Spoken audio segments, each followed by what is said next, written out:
자, 여호수아 3장은 요단강 도하, 요단강을 이제 건너는 것을 나타내고 있습니다. 이스라엘 사진을 이렇게, 지도를 이렇게 보면,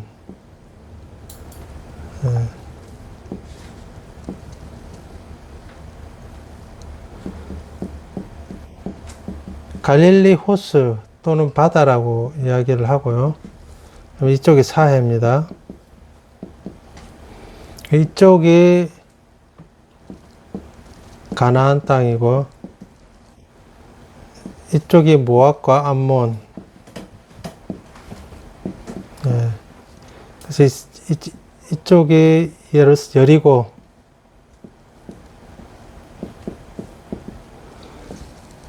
이쪽이 애굽, 이집트. 네, 이렇습니다. 그래서 이제 이 중간에 흐르는 강이 요단강입니다.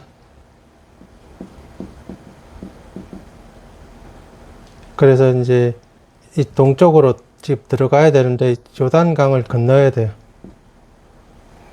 우리는 이제 보통 이제 사람이 죽어서 저승 갈 때 뭐 간다고 합니까? 요단강 건너간다고 이야기를 하죠. 사람이 죽어서 저승 갈 때 요단강 건너간다 이렇게 이야기를 하죠. 요단강을 건너서 이렇게 들어가는 겁니다. 가나안 땅으로. 이제 이 들어갈 때 요단강 지나갈 때 일어나는 사건들 그리고 그 의미들을 이렇게 오늘 하나씩 이렇게 보려고 합니다. 이스라엘 백성들이 장정만 20만 명이라고 했습니다. 장정만 20만 명, 200만 명, 장정만 20만 명. 이 백성들이 이제 이 안으로 이제 가나안 땅으로 들어가는데 요단강을 이제 건너는 과정. 애굽에서 나올 때도 역시 애굽에서 나올 때도 물을 건너긴 건넜죠. 애굽에서 나올 때 여기는 이제 강이 아니라 진짜 바다를 건넜죠. 그래서 이제 여기도 홍해고 여기도 홍해입니다. 그래서 알려진 바로는 이렇게 건넜다 하는데 지금 여러 가지 학설에서는 또 이렇게 건넜다고도 합니다. 어쨌든 홍해를 건넙니다. 여기는 진짜 바다를 건너고 이쪽은 지중해입니다. 이쪽 완전히 정말 다 바다입니다. 이쪽은. 그래서 이렇게 두 물을 이렇게 두 번 건넙니다. 자, 그럼 하나씩 이렇게 살펴보도록 하겠습니다.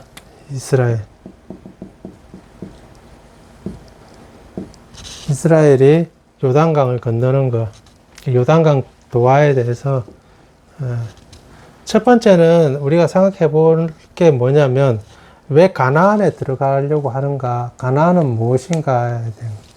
가나안 왜 들어가려고 합니까? 가나안은 무엇인가라는 거예요. 첫 번째는 가나안이 왜 그리 중요한가? 첫 번째는 이제 이스라엘 백성들의 입장에서는 이스라엘 백성들의 입장입니다. 이스라엘 백성들의 입장에서는 가나안은 약속의 땅이죠. 약속의 땅이라는 것은 누구한테 약속하신 땅? 아브라함에게 약속하신 땅. 아브라함은 이스라엘의 조상, 선조, 시조라고도 알려진 시조.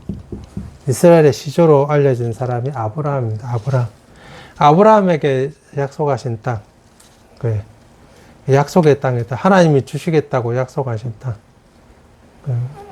그리고 그 땅에는 젖과 꿀이 흐른다. 젖과 꿀이 있는 땅. 그 다음에 그 땅에는 안식이 있어요. 안식이라는 것은 어디서 나왔냐면 하나님이 창조 6일을 하시고 마지막 7일에 7일째 안식하셨다. 그래서 모든 것을 다 일을 끝내고 완성하신 때 이것이 안식일. 모든 일을 끝내고 완성하셨을 때. 그래서 이 하나님의 창조 그 패턴이, 창조의 사이클이 7일입니다. 7일. 7일 사이클입니다. 7일 패턴으로 돌아갑니다. 그래서 우리 지금도 남아있는 게 주일. 한 주가 7일이죠. 7일 패턴으로 돌아갑니다. 7일 패턴으로. 그게 여기서 온 거예요. 창조 6일. 6일 동안은 열심히 일하고 7일 때 안식하셨다. 안식하신 것이 완성하셨다. 완성. 이것도 안식으로 들어가는 겁니다. 6일 동안 밖에 있다가 날짜가 안식으로 이렇게 들어가는 겁니다. 안식으로. 예. 이것처럼 이스라엘 백성들이 밖에 있다가 안으로 들어가는 겁니다. 안식, 그 땅에는 뭐가 있냐면 안식이 있습니다. 안식. 안식의 의미는 완성이고 여러 가지 의미가 있지만 다른 말로 하면 또 전쟁이 이제 더 이상 싸우지 않아도 된다. 전쟁이 끝났다. 이렇게. 네 번째는 그 땅은 하나님이 기업으로 주신 땅이다. 기업은 우리 삶의 터전이 된다. 예. 삶의 터가 되는 게 기업입니다. 삶의 터가 되는 게. 예. 우리 생활, 살아간다 할 때 그 살아간 터가 되는 것이 기업입니다. 그러니까 이스라엘에게는 약속의 땅이고, 아브라함에게 약속하신 약속의 땅이고, 그리고 젖과 꿀이 흐르고, 젖과 꿀이 흐른다는 것도, 젖은 우유를 생산해가지고 발아먹는 게 아니고, 발효시켜가지고, 먹잖아요. 그러면 이제 이게 평화의 때가 지속이 되고, 농작물이 많아야 돼요. 농작물이 많아야 돼요. 왜냐하면 농작물이 많지 않으면 이게 바로바로 이제 먹기 바쁘면, 그걸 바로바로 먹어야 돼요. 그러니까 이제 농작물이 풍성하고 흘러내릴 만큼 농작물이 풍성하다 이런 뜻입니다. 그리고 또, 그 가운데 안식이 있고, 그 다음에 그 삶의 터전이 된다는 것입니다. 가나안 땅. 이스라엘 백성에게는 이런 의미를 가지고 있습니다. 그러니까 반드시 들어가야 되죠. 하지만 그 안에는 이미 7족속이 있고, 7족속이 있죠. 7족속이 있습니다. 가나안 7족속이 이 안에 이미 살고 있습니다. 그들도 역시 마찬가지로 그들은 자기가 조상들 때부터 내려오던 땅이죠. 절대 포기할 수 없는, 그들도 역시 조상들부터 내려오는 삶의 터전이기도 하죠. 그들도 여기서 생활하고 낳고 계속 이어가야 될 생활의 터전입니다. 그러니까 이게 뭐 안 싸울 수가 없죠. 전쟁이 안 일어날 수가 없죠. 그러면 가나안 족속에게도 이것이 생활의 터전이 되고 이스라엘 백성에게도 이런 의미가 있는데, 우리에게는 어떤 의미가 있습니까? 우리에게, 교회에게, 우리에게는 어떤 의미가 있습니까? 이게 우리에게는 직접적으로 바라보면 안 되고 상징으로 봐야 됩니다. 상징이라는 것은 그것을, 그 의미를 나타내는 거지, 그게 진짜 본래 본질적인 것으로 받아들이면 안 됩니다. 교회가 봤을 때는 하나님이 약속하신 땅이라고 해서 지금도 하나님이 약속하신 땅이 아니라는 겁니다. 그걸 상징으로 바라봐야 되는 거예요. 하나님이 약속하신 땅이 있다. 그리고 우리는 그게 가야 된다. 하나님이 약속하신 땅을 다른 말로 말하면 하나님 나라의 상징으로 봐야 되고 천국의 상징으로 봐야 됩니다. 지금도 우리는 이 가나안 땅에 지금 쫓아 들어가야 될 필요가 없는 거죠. 약속의 땅은 상징으로, 우리에게는 상징으로 바라봐야 된다는 겁니다. 이것이 아주 중요한 의미를 가집니다. 무엇을 거치면서요? 예수님을 거치면서. 예수님을 이렇게 통과함으로 말미암아 이것은 우리에게 상징이 됩니다. 우리는 더 이상 이스라엘 땅, 가나안 땅으로 쫓아 들어갈 필요가 없다는 것입니다. 우리는 이제 천국과 하나님 나라를 소망하고 살아가야 된다는 것입니다. 그리고 그 가운데 하나님 나라 안에는 안식이 있고 그것을 우리가 기업의 삶의 터전으로 삼아야 된다는 것입니다. 이렇게 상징으로 받아들여야지 지금도 이것은 이스라엘처럼 이렇게 받아들이면 안 됩니다. 우리는 절대 그렇게 하면 안 됩니다. 왜 그러냐면 예수님이 이미 오셨기 때문에, 예수님께서 완성하셨기 때문에 우리는 이스라엘 백성들이, 그러니까 구약에서 말하는 이스라엘 백성들이 아닙니다. 교회는 이스라엘 백성들이 아니라고요. 구약에서 말하는 이스라엘 백성들이 아니라고요. 우리는 교회는 이스라엘 백성들 입장에서 보면 이방인이라, 이방인. 더 이상 여기 들어가야 된다고 막 설칠 필요가 없어요. 이 안에 예루살렘 있어요, 예루살렘. 그죠? 예루살렘 있죠. 소위 말해서 성지순례, 성지. 이게 예루살렘에 하나님, 예수 그리스도의 흔적이 남아있죠. 예수님이 십자가 지시고 올라가던 길, 골고다의 언덕, 십자가에서 피 흘리셨던 그곳, 그래가지고 가는 곳곳마다, 기념교회를 세우고, 거기서 기도하고, 거기서 뭐 예배 드리고 하는데, 상징이라고요, 상징. 더 이상 그런, 예수님이 그곳에 피 흘렸기 때문에 그 피 흘린 자리가 구원의 자리라고 할 필요가 없다는 거예요. 그거 상징이라고요. 더 이상 예루살렘은 성지가 아니라고요. 성지는 없고요. 성지는 예수 그리스도가 성지라고요. 그러니까 더 이상 여기에 목매일 필요가 없다고요. 이스라엘 백성들에게는, 지금 현재 이스라엘 백성들에게는 예루살렘이 아주 큰 의미가 있습니다. 지금도 의미가 있고, 지금 예루살렘 그 성전 있던 자리가, 모스크가 있고, 그러니까, 이슬람 사원이 있는데, 그것을 바라보면서 그 자리를 깨부수고 다시 성전을 지어야 되겠다고 생각하는 사람들은 지금의 이스라엘 백성이지 교회가 아니라고요. 교회는 그렇게 하면 안 된다고요. 교회가 들어가가지고 그 가운데서 우리가 모스크가 깨어지고 그게 성전을 다시 세워야 됩니다라고 말하면 그 잘못된 거라고요. 교회가 그래 말하면. 그건 상징이라고, 상징. 우리에게 그거를 상징으로 알아듣기 쉽게끔 천국은 무엇이냐, 하나님 나라는 무엇이냐 알려주기 위해서 구약의 역사를 진행해 오신 분이 하나님이시라고요. 이렇게 해야 된다는 것이 아니고 이런 상징이 있으니까 교회는 이것을 보고 배우라는 것입니다.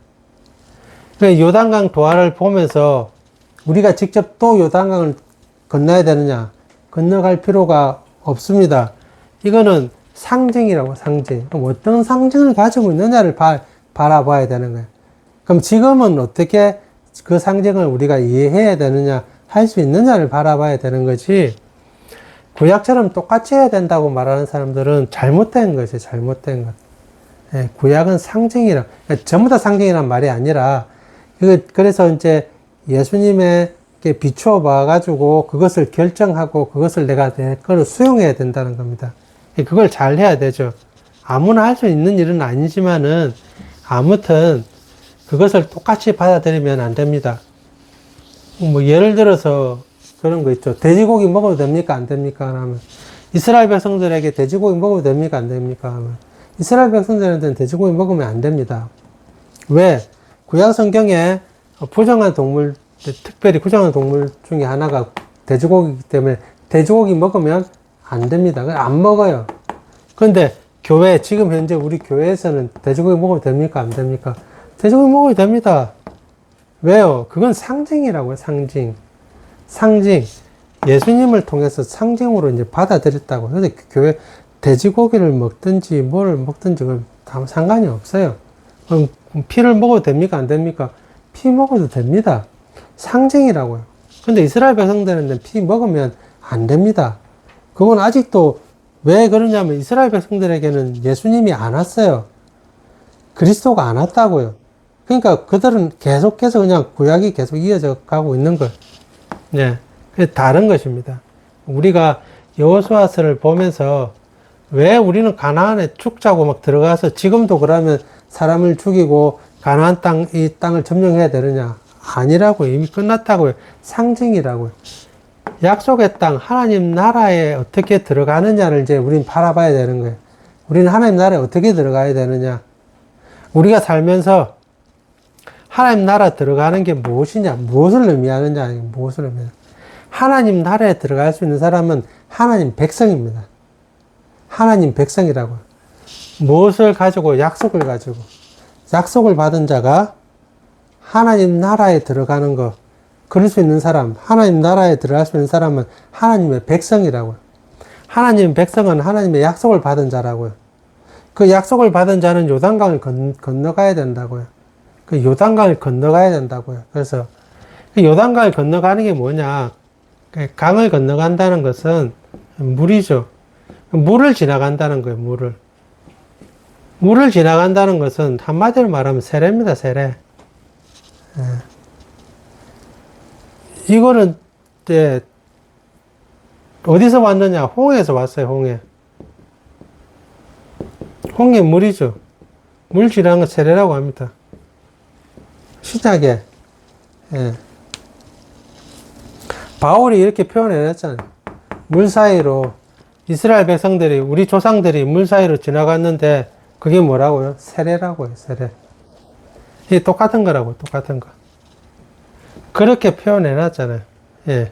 물 사이로 지나간 것, 홍해 사이로 지나간 것을 세례라고 했잖아요. 세례는, 세례라, 세례. 세례받은 자. 그래서 제가 말했죠. 예. 예배를 드리고 교회에 들어가는 것은 교인들, 성도들이 들어간다고요. 성도들이 예배 드린다고요. 세례받은 자를. 우리가 하나님 나라에 들어갈 수 있는 사람은 하나님 백성으로 인정받은 자가 많이 들어갈 수 있다, 이 말입니다. 하나님 백성으로 인정받은 자 말이. 요단강을 건너는데 여러 가지 모양들을 이렇게 나옵니다. 여러 가지 모양들 나오는데, 예. 강을 건너는데 누가 먼저 건너냐면, 이 제사장들이 건넙니다. 제사장들이 어깨에다 뭘 메고요? 어깨에다 하나님의 법궤를 메고, 언약궤를 메고,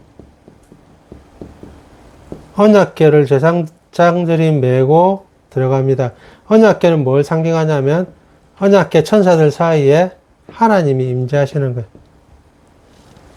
예, 이렇게 해가지고 제일 먼저 들어갑니다. 제사장들이 제일 밑에 있고, 그 다음에 언약궤가 위에 있고, 그 다음에 그 위에 하나님이 계십니다. 이렇게 해서 지나갑니다. 이렇게. 우리가 세례를 받을 때 우리만 들어가는 게 아니고 하나님이 먼저 들어가신다고요. 하나님이 같이 들어가셨다가 같이 나오는 거라.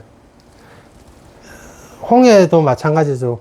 홍해도 이스라엘 백성들이 먼저 들어간 게 아니고, 홍해도 이스라엘 백성들이 먼저 안 들어갔죠. 뭐가 먼저 들어갔냐면 불기둥, 구름 기둥이 먼저 들어갔어요. 이스라엘 백성이 먼저 들어간 게 아니고 불기둥과 구름 기둥, 그건 하나라고 했죠. 그 불기둥이 구름 기둥이든 불기둥이든 아무 상관이 같은 거니까, 예. 구름 기둥이 먼저 지나갔어요. 구름 기둥 안에 불이 있고, 이 사이에 불이 번쩍번쩍하고, 이 안에 하나님이 계시고, 불기둥. 근데 불과 구름은 뭘 상징하냐면 천사를 상징해요, 천사. 다 천사들을 상징합니다. 그러니까 하나님 밑에 천사들이 있어요. 천사들은 하나님이 타고 다니는 마차와 같습니다, 마차. 마차와 같이. 천사는 하나님이 타고 다니는 마차, 불수레. 이렇게 상징적으로 나타납니다. 그래서 불기둥과 구름기둥이 먼저 들어가서 먼저 지나갔어요. 그 다음에 이스라엘 백성들이 그 다음 지나가고요. 똑같은 거예요. 이것과 이게 똑같은 겁니다. 이것과 이것이. 똑같은 겁니다. 똑같은 거. 복이에요. 우리가. 그렇지. 그래서 이것과 이것이 똑같죠. 하나님 먼저 들어갔다는 거예요. 우리의 세례가, 우리 세례가 왜 효력이 있냐면, 우리 물에 빠졌다가 다시 일어나면 부활한다 했잖아요. 그 효력이 왜 있냐면, 세례 받았잖아요. 다. 세례가 왜 효력이 있냐면, 그 앞에 누가 먼저 지나갔냐면, 하나님이 먼저 지나갔기 때문에 효력이 있는 거예요. 하나님이 누구냐면 예수님입니다. 예수님. 예수님이 먼저 세례를 받으셨어요. 예수님이 사역을 시작할 때 누구에게 세례를 받습니까? 세례 요한에게 세례를 받습니다. 세례 요한에게. 사역을 시작할 때 세례 요한에게 세례를 받고 사역을 시작을 합니다. 그래서 세례 요한이 예수님을 알아보고 뭐라고 합니까? 내가 당신한테 세례 받아야 되는데 왜 당신이 나한테 오셨습니까? 하니까 하나님의 일을 수행하기 위해서 내가 먼저 받아야 된다. 그래서 세례 요한에게 세례를 받으셨어요. 세례를 받는 것은 죽었다 살아나는 의미라고 했죠. 예수님이 세례를 받으심으로 말미암아 예수님을 따르는 모든 성도들의 세례가 유효한 거예요. 힘이 있고 능력이 있고 세례에 이제 진짜 의미가 있게 되고, 이제 예수님이 세례를 받고 난 다음부터는 성도들이 예수님을 따라 받는 세례는 전부 다 죄를 사해주고 새로운 생명을 얻게 하는 그런 세례 능력이 생긴 거예요. 그게 요단강 도화처럼 제사장들이 먼저 들어가는 거예요. 먼저 들어가는데 제사장들에게 언약궤를 메고 그 언약궤는 하나님 계시고 하나님 먼저 들어가는 거예요. 강을 먼저 지나가는, 강은 물이라고 했죠. 물은 다른 의미로 죽음도 상징합니다. 죽음. 요나를 보면, 요나가 어디에 빠집니까? 바다에 빠지잖아요, 바다에. 요나가 바다에 빠지잖아요. 요나가 바다에 빠져가지고 물고기 뱃속에 들어가잖아요. 물고기 뱃속에 들어가 있는데, 요나가 뭐라고 고백합니까? 내가 어디에 있다고 고백합니까? 내가 스월에 있다고 그래요, 스월. 스월이 죽음, 지옥, 이런 의미입니다. 요나는 분명히 물고기 뱃속에 있고, 물고기는 바다에 빠졌는데, 요나를 처음에 던질 때, 이 뱃사공들이 어떻게 하냐면, 뱃사공들이 파도가 너무 심하니까, 누군가 재물을 바쳐야 되겠다, 그래서 이제 다 각자 신에게, 연락해봐라 하는데 요나가 딱 걸리죠. 요나를 처음에 못 던지는데 요나를 물속에 나중에 던지라고 합니다. 요나가 자신이. 그래서 요나를 던지니까 잠잠해집니다. 요나가 물속에 던져짐을 당한 것은 죽었다 이런 뜻입니다. 그들의 의미에서는 살 수 없죠. 죽음을 상징합니다. 죽음을 지나가는 거예요. 세례는 죽음을 지나가는 거예요. 요단강을 건너가게 되는 거라. 건너가야 되는데 여기에 좀 특별한 존재가 있습니다. 어떤 존재가 있냐면 여기 지도자가 있는데 지도자가 누구냐면 여호수아입니다. 여호수아 지도자가 있어요. 여호수아 지도자가 특별한 존재예요. 어떻게 특별한 존재냐면 중보자 역할을 하는 중보자라는 것은 지금은 없어요. 중보자라는 건 네. 다른 말로 하면 보혜사 역할을 합니다. 중보자 역할을 합니다. 중보자. 예. 중보자라는 것은 하나님과 사람 사이에 있으면서 하나님도 대신하고 사람도 대신하는 그 중보자 역할을 합니다. 여호수아가. 하나님을 대신할 때도 있고 사람을 대신할 때도 있고. 이 역할을 당연히 예수님이 하십니다. 이건 예수님의 상징으로 나타나기 때문에 그렇습니다. 그래서 제가 말씀드렸듯이 구약으로는 여호수아하고 신약으로 말하면 이름이 예수라고 그랬죠. 이게 똑같은 말이라고 했죠. 중보자 역할을 하는데 중보자 역할을 하는 이 여호수아에게 하나님이 약속하신 게 있습니다.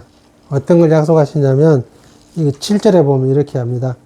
이제 요단강 지나가게 되면 이렇게 될 것이라고 약속합니다. 7절에 보면 여호와께서 여호수아에게 이르시되 내가 오늘부터 시작하여 너를 온 이스라엘 목전에서 어떻게 하겠다고요? 크게 하겠다. 내가 모세와 함께 있었던 것 같이 너와 함께 있는 것을 그들이 알게 하리라. 이렇게 되어 있죠. 여호수아를 어떻게 하겠다고요? 크게 하겠다. 크게 하겠다. 여호수아를 크게 하겠다. 이게 하나님이 이 요단강 지나가면서 세례 받으면서 지나 나오면서 여호수아를 어떻게 하겠다. 크게 하겠다.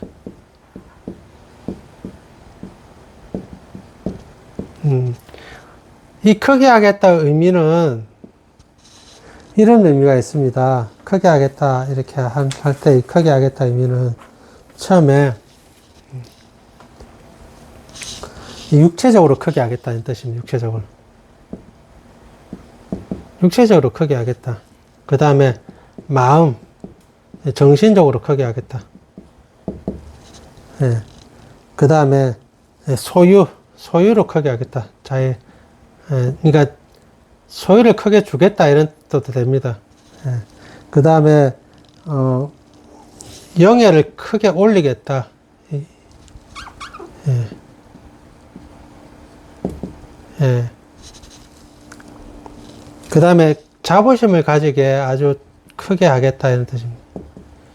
이런 의미를 가지고 있습니다. 크게 하겠다는 게 육신적으로 아주 크게 하겠다.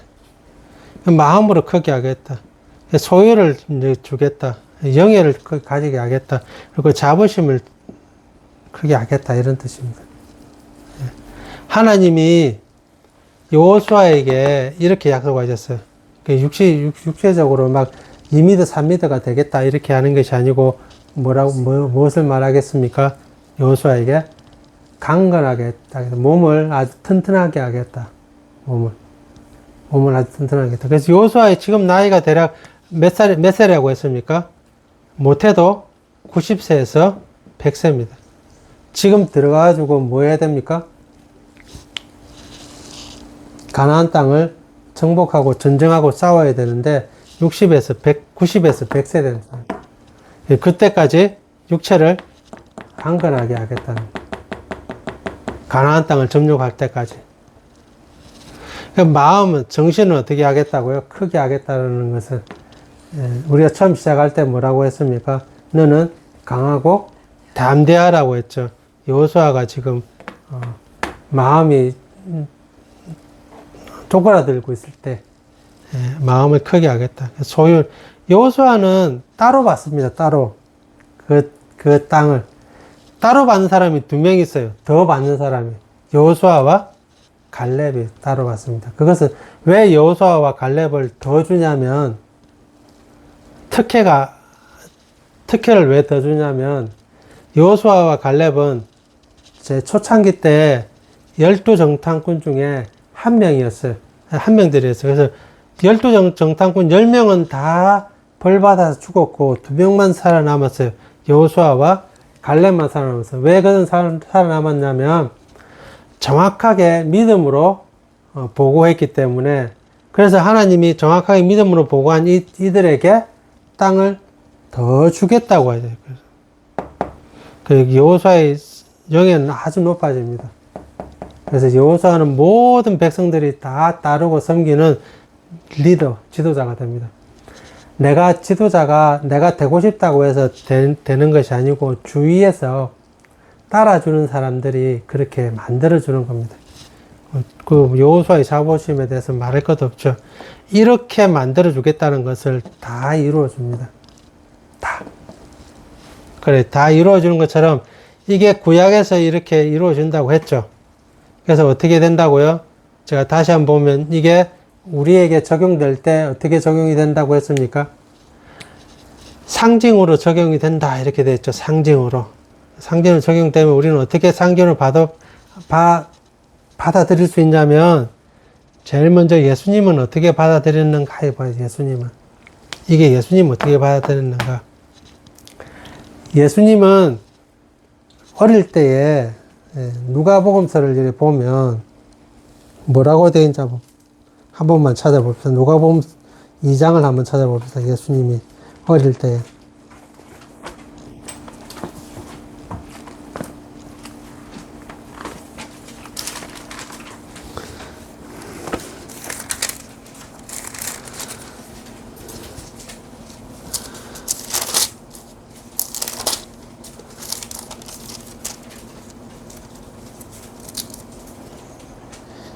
(40절을) 먼저 보면 이렇게 되어 있습니다. 예수님에 대해서 이렇게 이야기합니다. 40절, 2장 40절에 아기가 자라며 강하여지고 지혜가 충만하며 하나님의 은혜가 그의 위에 있더라. 아기가 어떻게 된다고요? 자라며 강하여지고 지혜가 충만하여지고 이렇게 되어 있죠. 그 다음에 맨 마지막에 52절에 보면 52절에 가면 2장 52절에 가면 예수는 지혜와 키가 자라가며 예수는 지혜와 키가 어떻게 간다고요? 자라간다고요. 점점 커진다고요. 점점 커진다고요. 지혜와 육체가 점점 커진다고요. 예수님이 하나님인데 어떻게 그럴 수 있습니까? 예수님은 하나님이시면서도 완전한 사람이라고 했죠. 하나님이시면서 사람이라고 했죠. 완전한 사람이고 완전한 하나님이시고 성장해 나간다는 거예요. 커 나간다는 거예요. 예수님은 그래서 완전한 사람이시기도 하고 완전한 하나님이시기도 하고 크게 성장하는 거예요. 예수님은 크게 성장하는 크게 이렇게 뭘 이제 어떻게 될 때 하나님 나라로 이제 진입에 들어갈 때 하나님 나라에 들어갈 때 하나님 나라를 어떻게 들어가냐? 거기서 어떤 일이 일어나냐면, 거기서는, 평화를 얻기 전에, 안식을 얻기 전에 뭘 해야 되냐면, 전쟁을 해야 돼, 전쟁. 안식을 얻기 전에 뭘 해야 되냐면, 전쟁을 해야 되는 거예요. 우리도 이 땅에서 하나님 나라를 소망하고, 하나님 나라를 바라고, 하나님 나라를 만들어 갈 때, 하나님 나라 안에서 평화와 안식을 얻기 전에 뭐 해야 된다고요? 전쟁해야 된다고, 전쟁. 그것을 상징적으로 받아들여야 된다고요. 전쟁해야 된다고, 전쟁. 하나님 나라를 받아들이고 안식할 때 전쟁해야 된다고요. 몇 살까지 하면 될까요? 몇 살까지? 우리는 몇 살까지 전쟁하면 될까요?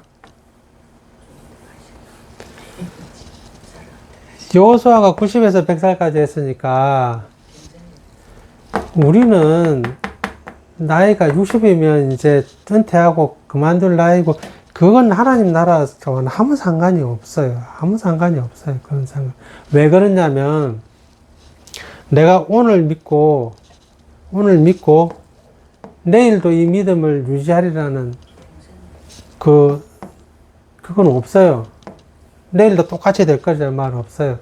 그래서 바울이 뭐라고 말합니까? 자기 믿음을 두렵고 떨림으로 이루어 나간다고 그랬어요. 이루어 나간다. 항상 두렵고 떨림으로. 그럼 마지막까지 경주해 나가는 거예요.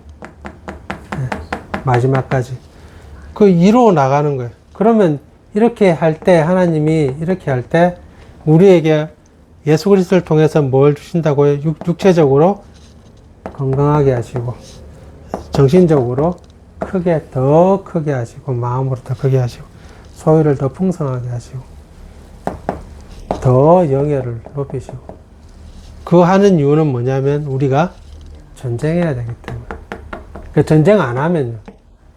이게 필요가 없죠. 전쟁 안 하는데 뭐가 필요 있습니까? 그러니까 내가 세례를 받고 하나님 나라에 난 들어가겠다 생각하는 사람은 이것을 하겠다는 사람입니다. 이거 안 하겠다고 하고 내가 이 강을 건너가지고 가나안 땅에 들어가겠다? 나는 가나안 땅에 들어가는데 들어가서 안식과 평화만 누리고 나는 전쟁 안 하겠다는 사람에게는 하나님이 이거 약속하신 게 아닌 거예요. 그래서 여기서 꼼수 부리면, 우리가 잘 알듯이 여기서 꼼수 부리면 어떻게 되는지 알죠? 꼼수를 부려가지고 자기보다 먼저 차지하려고, 여리고성에서 알죠? 여리고 속에서 먼저 차지하려고 여리고 속에서 하나님께 안 바치고 살짝 숨겼다가 멸망한 사람도 있고, 꼼수 부리다가는 안 되는, 이제는 왜? 가나안 땅은 하나님 나라를 상징하기 때문에 여기서 꼼수 부리는 것은 완전히 다른 문제입니다. 그러니까 내가 세례받고 내가 하나님의 백성이 됐다 이러면 이제 꼼수로 살아가는 사람이 아닌 거라. 이제 전쟁해야 되는 거야, 전쟁. 가나안 백성들과, 그러니까 세상 사람들과 치열한 전쟁을 해야 되는 거야. 전쟁을 해야 되는데 세상 사람들보다 더 자기가 실력이 없으면요, 전쟁의 대상이 안 되잖아요. 세상 사람들은 이미 저 앞서 나가 있는데 나는 아직도 뒤에서 저래 머물고 있으면 전쟁이 안 되잖아요. 예. 우리는 두 가지를 해야 됩니다. 하나님 백성으로서의 사명도 감당해야 되지만은 세상과의 전쟁도 해야 되는 거예요. 세상보다도 더 지혜를 쌓고 더 실력을 쌓아야 되는 거예요. 예. 그 성결케 하는 것도 또 같이 해야 돼. 우리는 두 가지 해야 되는 거예요. 두 가지 한다고, 전쟁한다고 내가 고백하고 세례를 받은 거예요. 그러면 세례를 안 받으면 돼. 예. 세례를 안 받고 내 강 안 건너면 돼요. 예. 그러면 이런 전쟁을 할 필요가 없는 거예요. 그런데 그렇게 하겠다고 했을 때 하나님이 그러면 내게 약속하시겠다. 너를 더 크게 하겠다. 크게 하겠다. 하나님은 반드시 자기가 하신 약속에 대해서, 말씀에 대해서 이루시는 분이시죠. 이루시는 분이신데 우리가 못 따라가는 거예요. 우리가. 이루시면 따라가기만. 그래서 예수님이 항상 나를 믿고 따라오기만 하면 되는 거예요. 내 안에 거하기만 하면 된다고 하는 거예요. 예. 그것을 지금 이야기합니다. 요단강 지금 앞에 섰습니다. 강을 건너야 됩니다. 여기서 내가, 결단하지 못하면 이거 포기하고 안 건너면 됩니다. 그 안에 적과 꿀만 원하고 쫓아다니면 망합니다. 여리고 속에서 봤듯이 적과 꿀만 해가지고 들어가서 했을 때 망합니다. 하지만 전쟁하겠다고 다짐하고 들어가서 맞서 싸웠을 때 하나님께서 이 모든 것을 약속하신 대로 다 주셨다는 겁니다. 예수님에게 주셨던 거, 예수님은 그대로 제자들에게 주시고, 12제자들은 또 그대로 교회에게 남기고, 교회는 그대로 이어져 가야 되는데, 계속 그것이 이어져 나가야 되는데, 사람의 욕심이 붙으면 교회는 또 위기를 또 닥치게 되고, 그것이 번갈아 계속 이어져 나가는 겁니다. 그래서 오늘날 우리도 마찬가지입니다. 항상 내가 일어나서 집을 나서기 전에 요단강을 건넌다는 거예요. 그 앞에는 전쟁이 있다는 거예요. 그래서 기도하기를 하나님 나로 강하게 크게 하여 주시옵소서. 육신적으로 건강을 주시고 마음이 정신적으로 넓고 좀 포용하고 수용할 수 있는 마음을 주시고 우리의 소유를 넓혀주시고 나를 또 사람들보다 뛰어나고 영화롭게 해주시고, 이게 진짜 우리에게 약속하신 기도라고 생각합니다. 여기까지 하겠습니다.